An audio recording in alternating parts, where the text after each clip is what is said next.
శక్తిపీఠం వ్యవస్థాపకులు గురువు గారు మరియు శక్తిపీఠం సభ్యులు ఇక్కడికి విచ్చేసిన అందరికీ నా యొక్క నమస్కారం తెలియజేస్తున్నాను. చాలా సంవత్సరాల తర్వాత మేము మా పనిని వదిలేసి ఒక దైవ కార్యక్రమంలో పాల్గొన్న రోజు.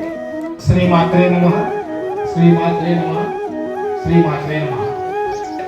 ఇక్కడ వచ్చేటువంటి భక్తులు ఎవరు కూడా డబ్బులు లెక్క చేయకుండా మనస్ఫూర్తి వచ్చే వాళ్ళైతేనే ఇక్కడ వస్తారు.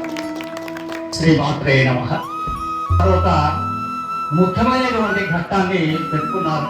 నారాయణపేటను ధర్మ నగరిగా మార్చాలనే ఉద్దేశంతో వారి కార్యక్రమాలు అనేకంగా చేస్తూ ఉన్నారు.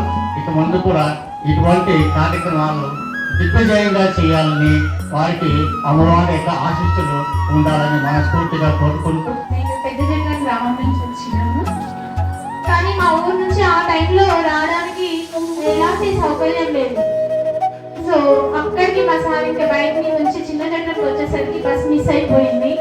కానీ అనుకోకుండా ఒక కార్లో లిఫ్ట్ తీసుకొని వచ్చినాం. అంటే నేను వెళ్ళలేనేమో అనే భయం నా లోపల ఉంది. కానీ అంటే సడన్ గా నేను ఎలా వెళ్ళాలి అనే ఆలోచన వచ్చేలోపే ఆ కార్ వచ్చి వాళ్ళు సడన్ గా వాళ్ళందరూ వాళ్ళే లిఫ్ట్ ఇచ్చారు.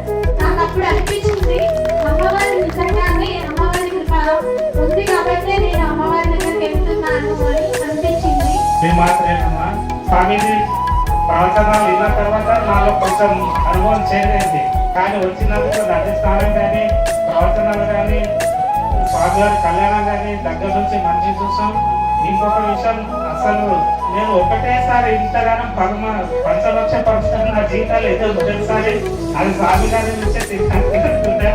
దానికి ధన్యవాదాలు స్వామీజీ గారికి. నమస్కారం అందరికి. ఉదయం నుంచి కూడా ఇక్కడ ఉన్న అనుభవం కూడా చాలా బాగుంది. కళ్యాణానికి ఎప్పుడు కూడా ఇంత దగ్గరగా చూడలేదు. First time. దీనికి మీకు కృతజ్ఞతలు సార్. ఇటువంటి చిన్న అవకాశం ఇచ్చినందుకు కృతజ్ఞతలు, ధన్యవాదాలు.